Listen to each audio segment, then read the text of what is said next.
All right, we're making some chicken enchiladas. I quick fried some tortillas that taste amazing, shredded some chicken, and here we go.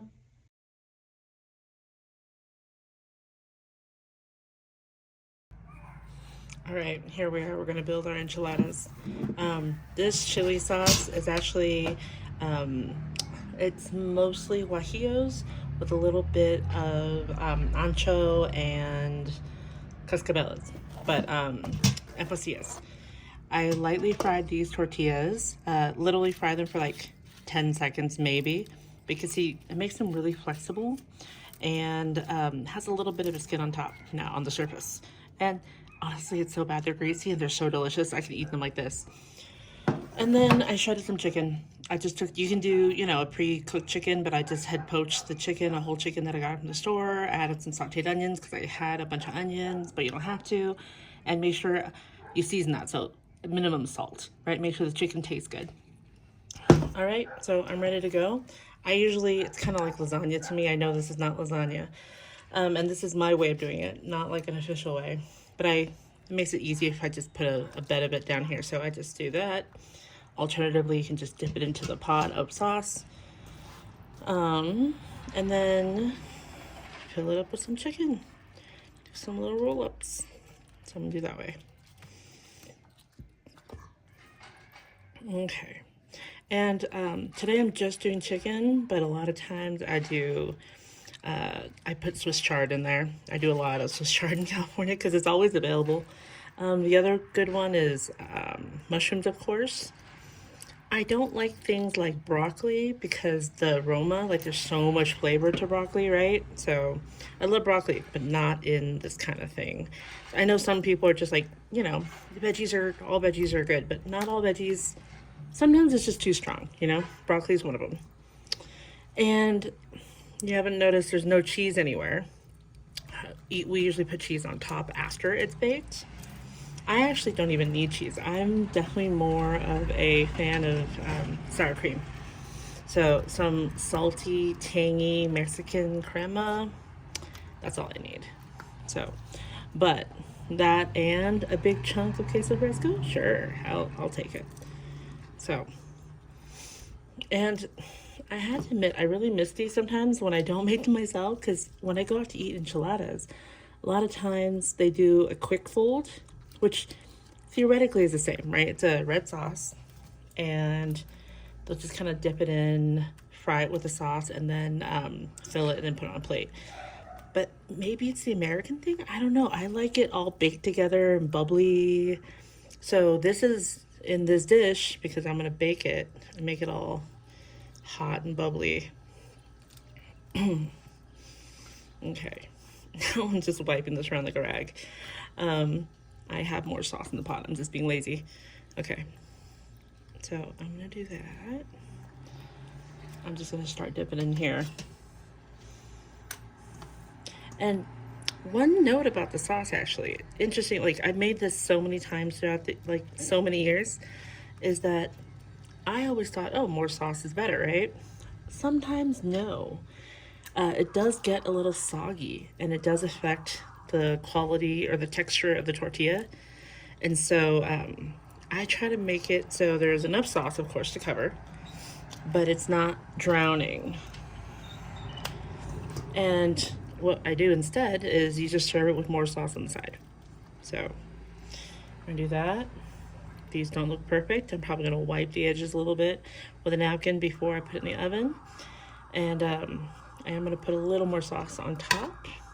See how these are. But we had actually a decently thick layer on the bottom. So, okay. And I've had all the enchiladas so far that I've had in Mexico. So not exhaustive, but just the place I've had recently. Usually don't add more sauce, or they dip the tortilla in the sauce first and then they fry it with the sauce, and they might have a little sauce on the side. So it's not like a drowned thing. Anyway, all right, this is gonna go in the oven. I actually gotta make, I have a few more tortillas and some more chicken, so I'm gonna make another smaller casserole.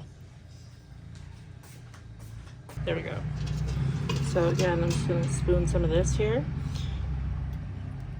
And this sauce, and I'm sure people have different ratios of peppers that they use, chilies for their different applications, but I started making this chili paste a long time ago.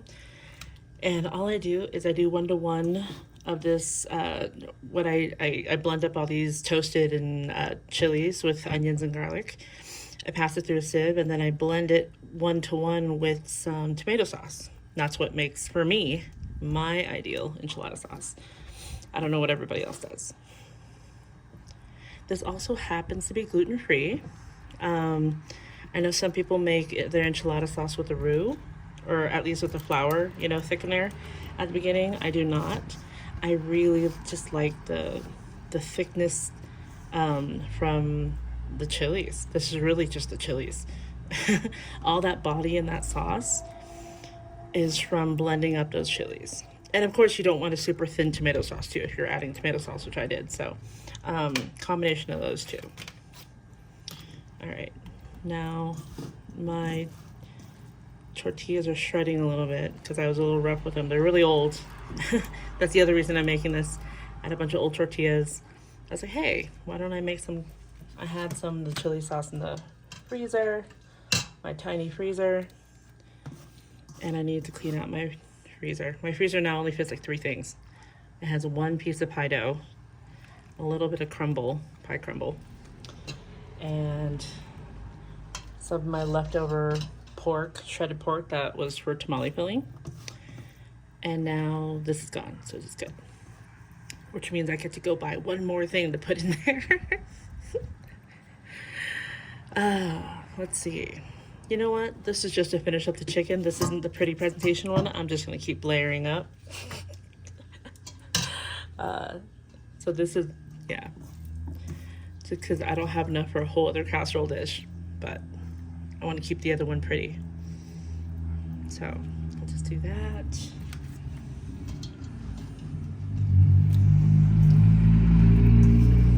And you see, I'm pretty relaxed about how deep or how fully dipped the tortilla is. I didn't even get this side at all. That's where my hand was holding it.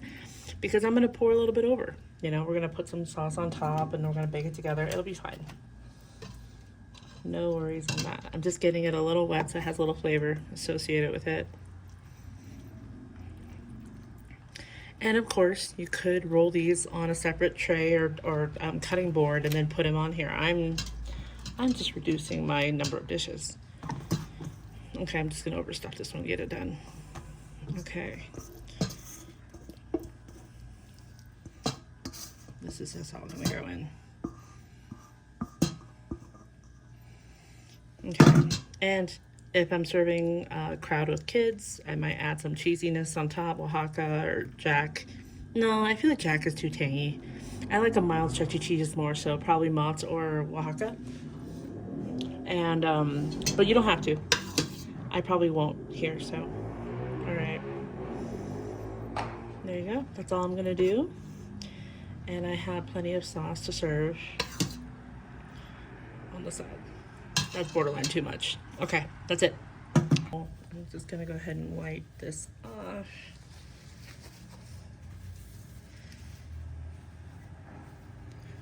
Because all that on the side is it's not gonna taste bad. It'll just burn on.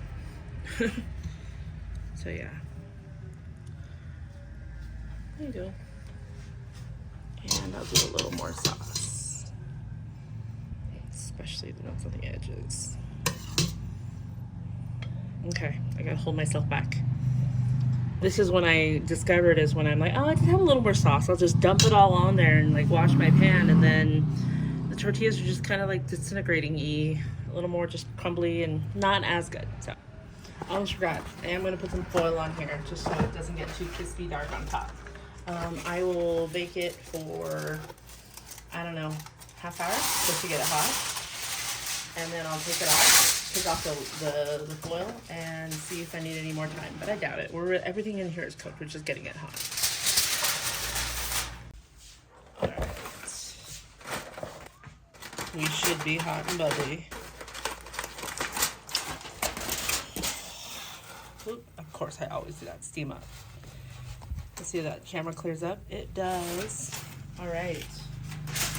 See how that sauce is soaking in? So all we got to do right now is spoon it out and eat it.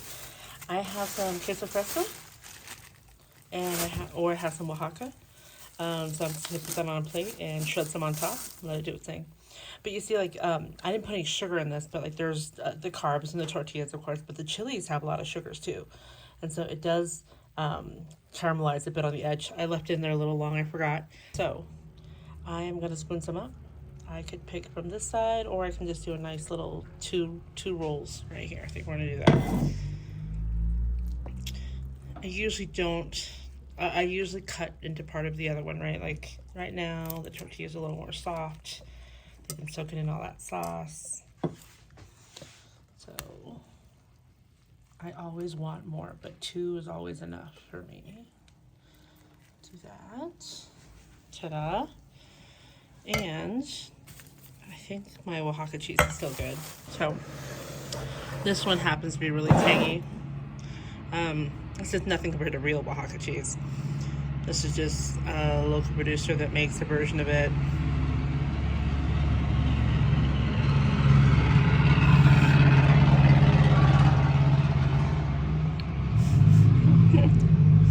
That car that drove by sounds like a helicopter.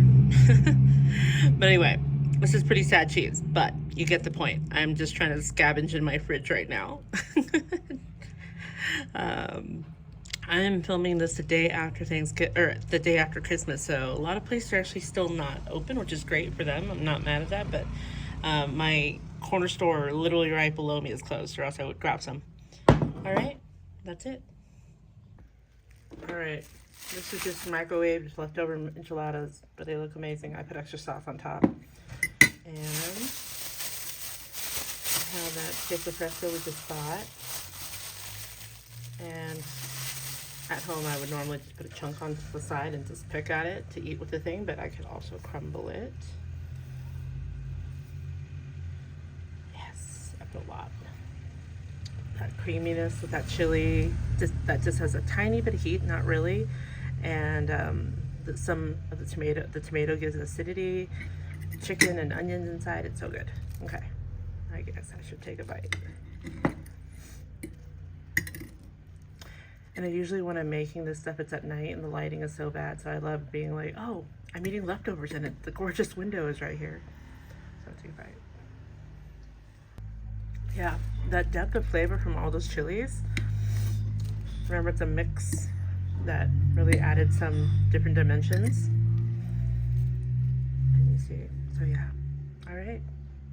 Provecho, I guess, is what we say.